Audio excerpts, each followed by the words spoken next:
Welcome back to the Crime Documentary Files channel. Today's case takes us to Gangnam District in Seoul, South Korea. Located south of the Han River, this area is filled with skyscrapers, luxury cars, and high-end fashion boutiques. It is a hub for the country's elite and affluent residents. The main character of our story is a 9-year-old boy named Hyung Ho, a third grader at Cheongdam Elementary School in Seoul. He has an older brother and a younger brother, making him the middle child.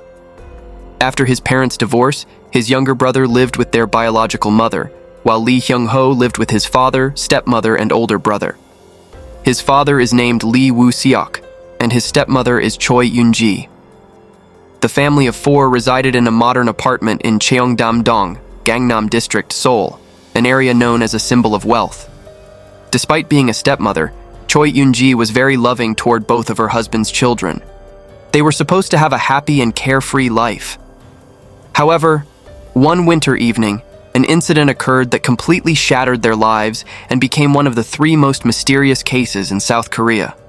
Let's go back to January 29, 1991, to uncover the details of this event. It was a Tuesday, and it was already dark outside the window. On this cold and quiet winter night, 9-year-old Hyung Ho had not yet returned home, causing his parents great concern. Like many other boys, Hyung Ho was a mischievous child. His world was always full of wonders. Although he loved playing, he wasn't thoughtless. Whenever he went out to play, he would make sure to return home before dark. But today was an exception. His mother, Choi Yoon-ji, called his classmate's house to inquire about his whereabouts. According to his friend Kim, that afternoon, Hyung Ho came over for a vegetable rice bowl. Afterward, the 2 boys went to the playground near the Hyundai apartment complex. Around 5:30 p.m., Kim decided to head home, but Hyung Ho wanted to play a bit longer, so he told Kim to go ahead. When asked why he wanted to stay, Hyung Ho replied that he was afraid of being scolded by his mother. Kim then went home, leaving Hyung Ho alone at the playground. Hearing this, a deep sense of unease filled Choi Yoon-ji. By 8 p.m., Mr. and Mrs. Choi decided they could not wait any longer and split up to search for their son. They headed to the playground near the apartment complex, calling out his name as they went. After a while, their throats became parched from shouting so much. Despite their best efforts, they still could not find Hyung Ho. Mr. and Mrs. Choi decided to contact the police. Once notified, the Gangnam District Police in Seoul immediately dispatched officers to the house to investigate. The media, upon learning about the situation, also arrived to conduct interviews. The house became crowded with police officers, reporters, and neighbors. The atmosphere was extremely tense. Mrs. Choi Yoon-ji could be heard sobbing occasionally, while Mr. Lee Woo-seok sat beside his wife, his hands clenched tightly, his face showing clear signs of worry and helplessness. At 11:30 p.m., the phone suddenly rang. Mr. Lee Woo-seok quickly answered. On the other end of the line, a cold, chilling voice spoke. "The boy is in my hands. Within 2 days, prepare 70 million won and install a phone in your car." The kidnapper emphasized that Mr. Lee must not inform the police, then abruptly hung up. At that moment, the entire house fell silent. Even the reporters seemed to sense the eeriness of the situation as a dark, ominous atmosphere took over. One by one, the journalists quietly left the house, leaving Mr. and Mrs. Lee weighed down with anxiety. Initially, the police analyzed the case and concluded that the kidnapper seemed to have intimate knowledge of the family's circumstances. They knew this family was wealthy and capable of paying 70 million won in cash. At the time, 70 million won was equivalent to about 270 million won in 2024, or approximately 200,000 USD, a sum not easily accessible to most families. The demand to install a phone in the car was a peculiar detail that puzzled the police, leaving them uncertain about the kidnapper's next move. After discussing with Mr. Lee, the police decided to temporarily comply with the kidnapper's demands to ensure the hostage's safety. 2 days later, on January 31st, the phone at the house rang again. Mrs. Choi Yoon-ji hurriedly answered. On the other end, a male voice claimed to be an officer from the Seocho district, offering support to the Gangnam police in the investigation, and asked Mrs. Choi to hand the phone to the officer nearby. As Mrs. Choi was about to give the phone to the officer next to her, she suddenly sensed something was off. The officer quickly signaled with his eyes and gestures that the person on the phone was the kidnapper. Mrs. Choi's heart raced, and she broke out in a cold sweat. However, she quickly regained her composure and pretended to be confused, saying, "What are you talking about? There's no police officer in my house." Before she could finish her sentence, the kidnapper hung up, likely having gotten the answer he wanted. Meanwhile, Mr. Lee was in his car when he received a call from the kidnapper. The kidnapper instructed Mr. Lee to bring the ransom money and drive to Area 2 of the parking lot at Gimpo International Airport. Upon arrival, Mr. Lee was to leave the money and car keys inside the vehicle, then board bus number 600 to leave the airport. The police had already set up a secret operation, with officers hidden nearby waiting for the kidnapper to show up. However, they waited in vain for 3 hours in the freezing cold, but the kidnapper never appeared. Just as confusion set in, the phone at Mrs. Choi Yoon-ji's house rang again. An angry voice came from the other end. "There was someone else in the car besides Lee Woo-sok, and there was a Gangnam district police officer hiding in the trunk." It turned out that the police had secretly placed an officer inside Mr. Lee's trunk, planning to ambush the kidnapper as soon as he got into the car. So, how did the kidnapper know there was a police officer in the car? After analyzing the situation, the police concluded that the kidnapper had no clear view of the inside of the car. The trunk couldn't be seen from the outside, and in a previous call, the kidnapper had only mentioned the back seat, not the trunk. Therefore, it seemed likely that he was engaging in psychological warfare, trying to probe and disrupt the police's plans. Shortly afterward, the kidnapper used a payphone near a bus station to call Mr. Lee Woo-seok again, directing him to drive alone to Daehan Cinema Theater. Mr. Lee followed the instructions and drove to the location. There, he received further instructions to turn on all the car's lights, open all the doors and the trunk, and then leave the area. Even though Mr. Lee complied with the instructions, the kidnapper still did not show up. It appeared to be another carefully orchestrated game of cat and mouse. Next, the kidnapper instructed Mr. Lee to drive to Taegukdang Cafe. Upon arrival, Mr. Lee received new directions to open all the car doors and then enter the cafe to get coffee. However, by this time, Taegukdang Cafe was closed. The kidnapper then told Mr. Lee to go to a nearby fried chicken restaurant and wait. As he sat in the aroma-filled restaurant, Mr. Lee's anxiety only grew. Back home, Mrs. Choi Yoon-ji was also anxiously waiting for a call from the kidnapper. Suddenly, the phone rang, and the kidnapper's angry voice shouted, "There are people patrolling around your house. I told you not to call the police, and yet you deny it?" In reality, the kidnapper's demands for Mr. Lee to drive to multiple locations were a tactic to check if the police were following. The police, of course, had countermeasures of their own, switching vehicles and officers with each location change to avoid detection. As a result, the police were not fully convinced by the kidnapper's claims. However, when Mrs. Choi Yoon-ji answered the phone, she was terrified. She immediately broke into sobs, apologizing profusely before regaining her composure. "My husband was too scared to go alone, so he asked a relative to accompany him." Upon hearing this, the kidnapper seemed to calm down. At this point, the police believed the kidnapper would not show up. However, they unexpectedly spotted two suspicious-looking men lurking near the car with the ransom money.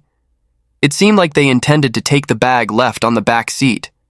Yet, the two men hesitated for a long time, before abruptly leaving without taking any action. Throughout this ordeal, the police refrained from making any moves against the suspicious individuals because they believed these were not the kidnappers. Acting rashly could ruin the entire operation.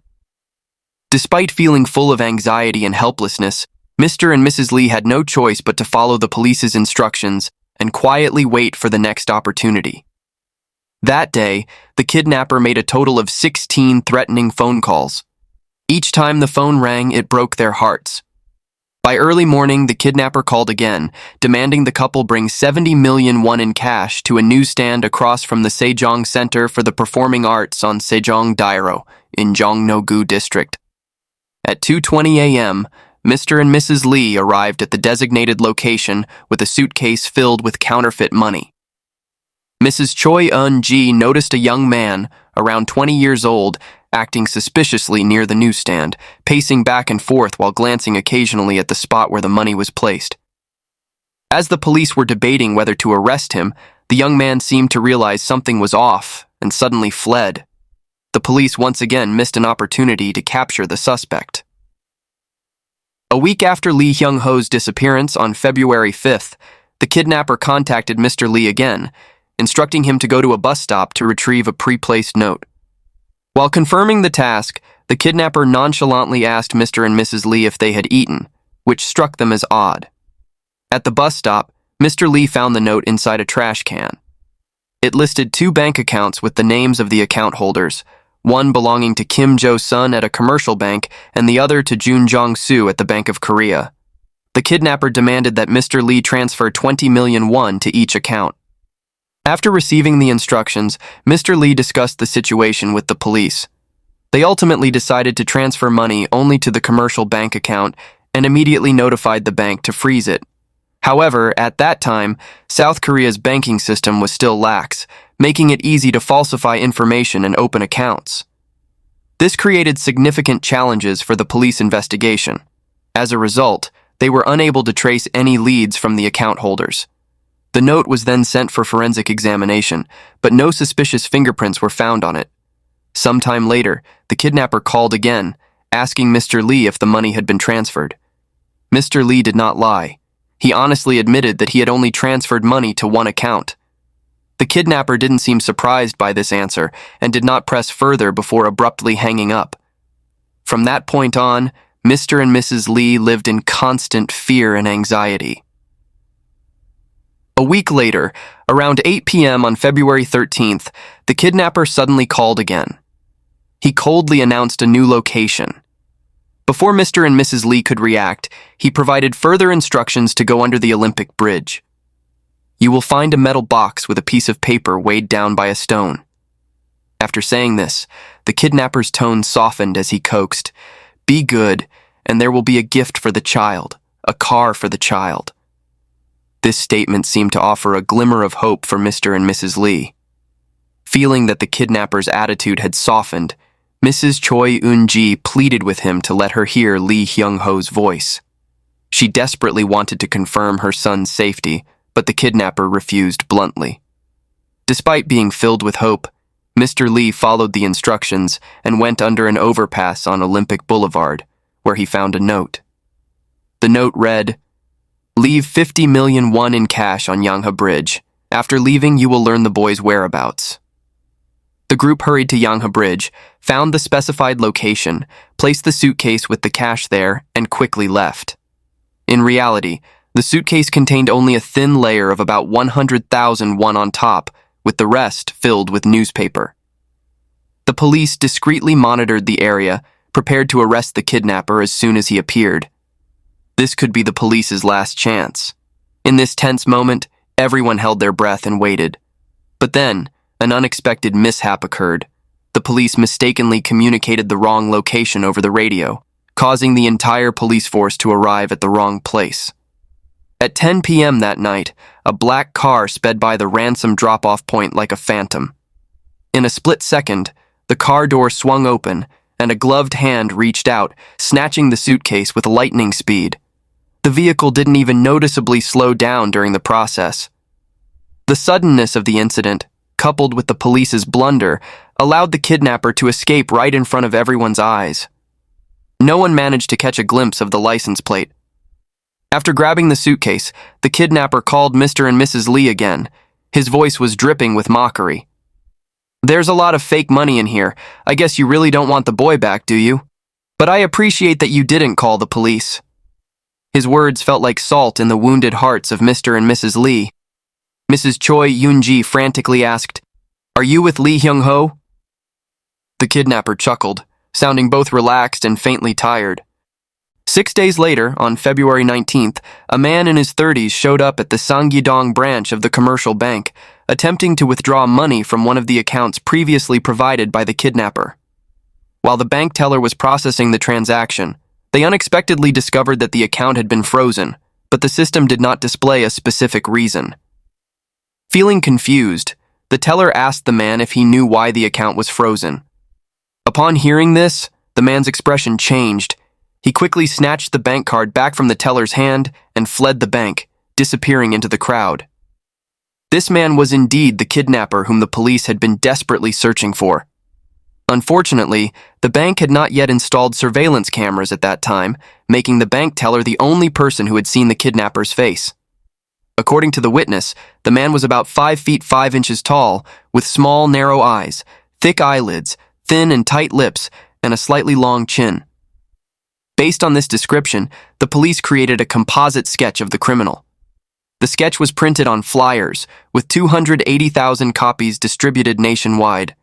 Additionally, the kidnapper's voice was recorded and 1,000 cassette tapes were circulated across the country. However, despite all efforts, the kidnapper vanished without a trace. The eerie laughter in his final call was all that remained for the police and Mr. Lee's family. Public outrage in South Korea grew over the police's negligence as they repeatedly lost track of the criminal. The police blamed the bank, while the bank pointed fingers at its employees. In 1993, South Korea implemented a financial identification system, establishing a stronger foundation for financial security and crime prevention. In this shocking kidnapping case, the criminal made more than 60 threatening phone calls. To avoid being tracked by the police through phone signals, each call was strictly limited to no more than 2 minutes. Additionally, he left over 10 handwritten notes with uneven, sloppy writing, clearly attempting to conceal his handwriting style. Nevertheless, the police persisted in analyzing the notes, identifying certain writing habits and distinctive features of the criminal. A month and a half after the kidnapping, at 12:20 p.m. on March 13th, a maintenance worker painting a guardrail near a drainage ditch along Olympic Boulevard, close to the Jamsil Olympic Apartments in Songpa district, discovered something unusual. Initially, he thought it was a doll from a distance, but as he got closer, he was horrified to realize it was the body of a young boy. This tragic discovery confirmed what everyone had feared most.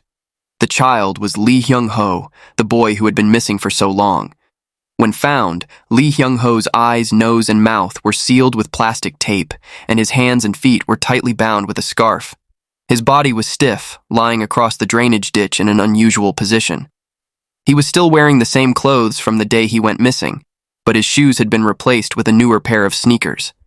A pager borrowed from a classmate was found attached to his clothes, showing a total of 1,202 steps. The location where the body was discovered was about a 10-minute drive from his home. The autopsy results revealed 3 bruises on Hyung Ho's forehead, believed to have been caused by the kidnapper in a moment of lost composure.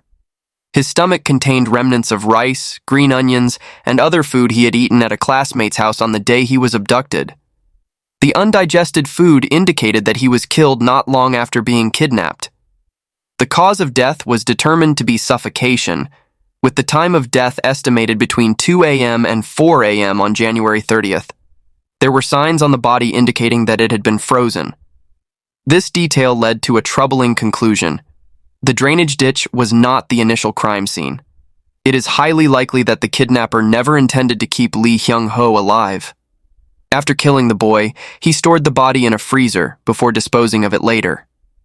Hyung Ho's funeral was filled with an overwhelming sense of grief. His parents, relatives, classmates, teachers, and even strangers who were moved by his story came to bid farewell to the unfortunate boy. Everyone shared a common hope: to bring the perpetrator to justice soon. The case of Hyung Ho garnered significant media attention. News outlets continuously covered the incident, and the entire nation of South Korea watched and prayed for the boy's safety. Now, all efforts were focused on finding the culprit. The police concluded that this was not a crime committed by a lone kidnapper. This assessment was based on multiple factors. During phone calls, the kidnapper repeatedly used the word "we," unintentionally or intentionally revealing the existence of a criminal group. Voice analysis from the calls suggested that there were one or two male participants. Further investigation showed that all ransom calls were made from different public phone booths across the city. These locations were scattered without any specific pattern, stretching from Dongdaemun to Junggu and Cheongdam-dong. While Mr. Lee Woo-seok drove around following the kidnapper's instructions, the phone call locations also constantly changed. Meanwhile, Mrs. Choi Yun-ji frequently received calls from the criminal. It became evident that the criminals were deliberately exploiting the separation of Mr. and Mrs. Lee to mislead them, conceal their movements, and prevent police intervention. The dispersed operation method and constant change of locations indicate that this crime was meticulously planned and sophisticated. The careful calculations and coordinated efforts further reinforced the police's conclusion that this was an organized crime. The situation on Yangha Bridge was particularly telling. As the kidnapper's vehicle drove past the drop-off point, it quickly snatched the ransom without slowing down. Only the front passenger door opened, and an arm swiftly reached out in a rapid, precise motion. It would have been nearly impossible for a single person to carry out such a flawless operation. Based on other clues, the police speculated that the criminal gang involved in the kidnapping likely consisted of 3 to 4 individuals with distinct roles. One responsible for communicating with Mr. and Mrs. Lee by phone, one driving the getaway car to ensure a quick escape, one either exiting the vehicle to act or monitoring the Lees from a distance, and possibly a leader who had detailed knowledge of the Lee family and orchestrated the entire crime. As for the kidnapper who made the phone calls, police analysis revealed that the first call was made from a phone booth located about 1.2 miles from Lee Hyung Ho's apartment. The kidnapper repeatedly directed Mr. Lee's movements, indicating familiarity with the area, suggesting that he might have lived or worked nearby. However, due to investigative errors in the early stages, the police failed to screen individuals in the victim's neighborhood. Now, they could only rely on the voice clues to make deductions. The fact that the kidnapper only made calls on weekdays also caught the police's attention. It was plausible that he could be an ordinary worker. However, this theory raised doubts, as it would be difficult for a regular worker to dedicate so much time during working hours to commit these crimes. The kidnapper's voice was deep and had a distinct Seoul and Gyeonggi-do accent, frequently using vulgar language, possibly due to a long-standing work environment. Police speculated that he had at least a high school education and was likely in his 30s. Additionally, during the conversations, the kidnapper occasionally appeared indecisive after making demands and receiving Mr. Lee's responses. In later stages, his voice revealed clear signs of fatigue and impatience, leading the police to believe that he might not have been the gang leader, but rather someone following orders. Right after releasing the composite sketch, the police received numerous tips from the public. Some citizens reported seeing Lee Hyung Ho with a young man in his 20s near the location where the body was found. A street vendor also claimed to have seen the two at Han River Park. The young man accompanying Lee Hyung Ho had similar appearance and voice characteristics to those described in the sketch. The police quickly identified the suspect, but ultimately determined that he was just an ordinary person with no connection to the case. The police continued their investigation by looking into Mr. Lee Woo-seok's work as an executive at a large company. He had conflicts with competitors, suggesting a potential motive of revenge. However, the police found no concrete evidence to support this theory. The police also considered a man named Kim, who worked at Gimpo International Airport. His job position and work environment matched many aspects of the kidnapper's profile. For instance, he had a flexible work schedule, allowing him to manage time even on weekdays, and his workplace, Gimpo International Airport, was one of the locations where the kidnapper had directed Mr. Lee Woo-seok to go. His handwriting showed similarities to that of the kidnapper. More importantly, the police discovered that the name of this man's sister differed by only one letter from the bank account holder's name provided by the kidnapper. However, all this was insufficient to convict him, as the police could not definitively link Mr. Kim to the crime. The investigation then shifted focus to Lee Sang-jae, the maternal uncle of Lee Hyung Ho, who became the primary suspect. At that time, Lee Sang-jae was 29 years old, a telecommunications graduate and financially struggling, frequently borrowing money from Lee Woo-seok, the father of Lee Hyung Ho.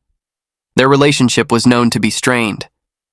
At the time, child abductions were becoming increasingly frequent in South Korea, prompting schools to intensify safety education for students. If approached by a stranger, Lee Hyung Ho would likely have cried for help. However, he willingly went along without resisting, suggesting that the perpetrator was likely someone familiar to him. As the victim's uncle, Lee Sang-jae naturally became a focus of the police investigation. Kim, the friend who was with Lee Hyung Ho on the day of the incident, said that while the two children were playing at the apartment playground, they noticed a young man smoking nearby, with his back turned to them.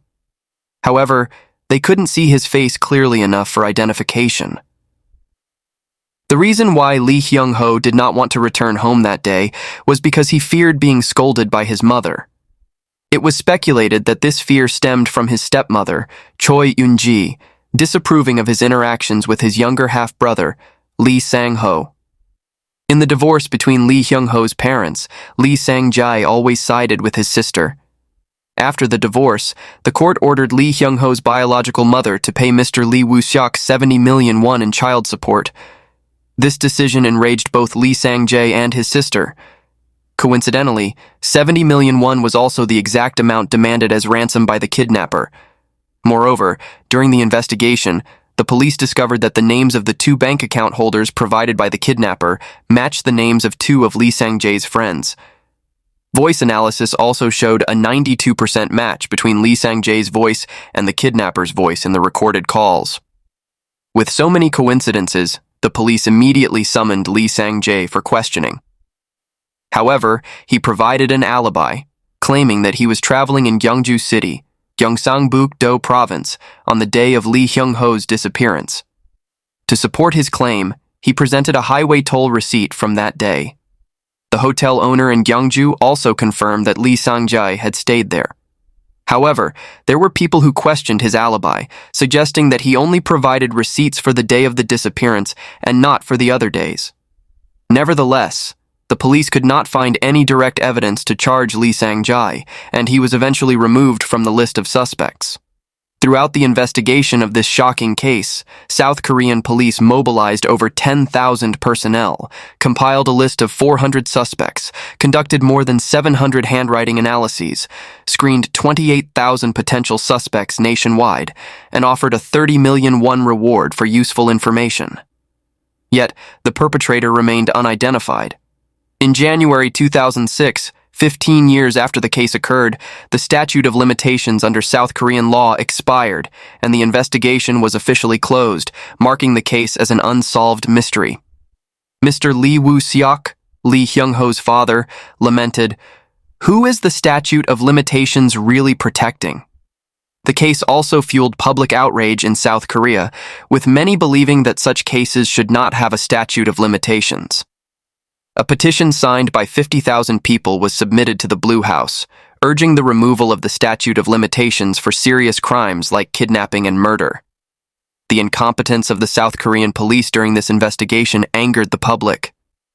Despite the forensic results indicating leftover food in the victim's stomach, the police failed to link it to the lunch that Lee Hyung Ho had eaten at a friend's house on the day of his disappearance. Instead of focusing on this critical lead, they wasted time searching restaurants across Songpa and Gangnam districts. Mr. Lee Woo-seok was extremely dissatisfied with the police's investigation methods. His relationship with the police became very strained. A detective involved in the case said, "I barely spoke to him." Although the case remains unsolved and the statute of limitations has expired, the South Korean public has never given up hope of discovering the truth.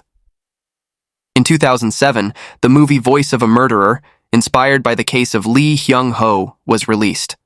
The film reignited a wave of public debate. To make the film, the producers obtained consent from Lee Hyung Ho's biological parents. However, his stepmother, Mrs. Choi Eun-ji, did not agree. She claimed that the film defamed her image and reopened old wounds. As a result, Mrs. Choi filed a lawsuit against the producers, demanding that the film be taken down, which somewhat affected the audience's perception of the movie. At the end of the film, a recording of the kidnapper's actual voice was played, sending chills down viewers' spines. On South Korean online forums, the case of Hyung Ho remains a hot topic, attracting ongoing interest and discussion. Some people believe that the perpetrator was someone close to Mrs. Choi Yoon-ji, while others suggest that one of the criminals might have been an infiltrator within the police ranks. There are even suspicions that Mr. Lee Woo-seok, the victim's father, was the mastermind behind the crime. However, all these theories are mere speculation by netizens, with no concrete evidence. In 1991, the popular South Korean TV program I Want to Know featured a segment on the case of Hyung Ho. 25 years later, in May 2011, the program revisited this heartbreaking case, conducting investigations, interviews, and inviting experts for analysis. In the program, voice analysts used the kidnapper's voice to create a new composite sketch of him. According to the police's sketch, the kidnapper had an oval face with a long chin. However, the experts suggested that he had developed muscles on both sides of his cheeks, with a short distance from the mouth to the chin.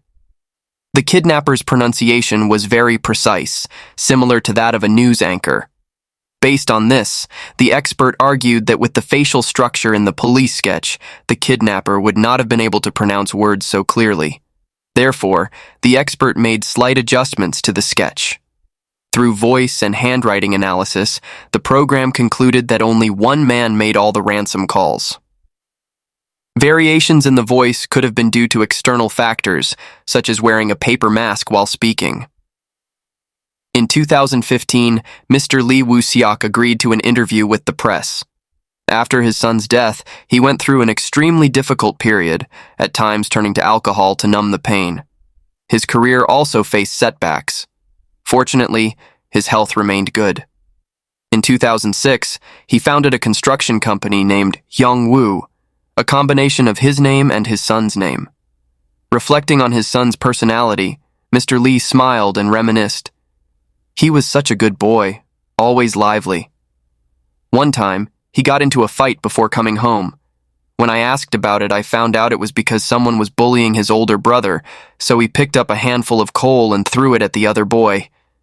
His voice choked, and tears welled up in his eyes. Even after more than 15 years, Mr. Lee has never stopped searching for the killer. The media also reached out to interview Hyung Ho's biological mother. At the time of the incident, she worked closely with the police during the investigation. After her son's funeral, she turned to Buddhism, praying daily for the peace of his soul. In October 2019, the media reported that the only remaining evidence in the case, the kidnapper's voice, was being analyzed by experts using artificial intelligence technology. The police also sent the handwriting samples to the National Forensic Service for re-examination. A police officer noted, "While identifying someone through voice analysis is less accurate than DNA testing, we are doing everything we can to uncover the truth." The TV program I Want to Know, which had twice previously aired segments about the case, once again played the kidnapper's voice during the October 2019 broadcast, urging the police to reopen the investigation. Host Moon Sung-kun delivered an emotional appeal on the program. "To the murderer who kidnapped and killed Hyung Ho, are you watching this show? If you are, I want to ask you, after you killed Hyung Ho, has his image ever appeared in your dreams? What did he say to you? If you're watching, know this. To protect our children, we will find you, and we will never forgive you." The murder of Hyung Ho, along with the 5 Frog Boys case and the Hwasong serial murders, are considered the 3 most shocking unsolved mysteries in South Korea. In 2019, after 33 years, the perpetrator of the Hwasong murders was finally captured, reigniting hope for the remaining 2 cases. As time goes by, the case of Hyung Ho continues to haunt the minds of South Koreans.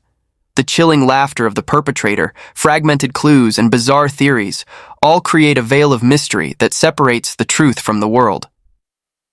Though the hope of finding the killer grows increasingly slim, Hyung Ho's family and those interested in the case have never given up. They believe that justice may be delayed, but it will never be absent. As the years have passed and technology has advanced, forensic experts have continually revisited and analyzed the evidence, hoping to find new leads.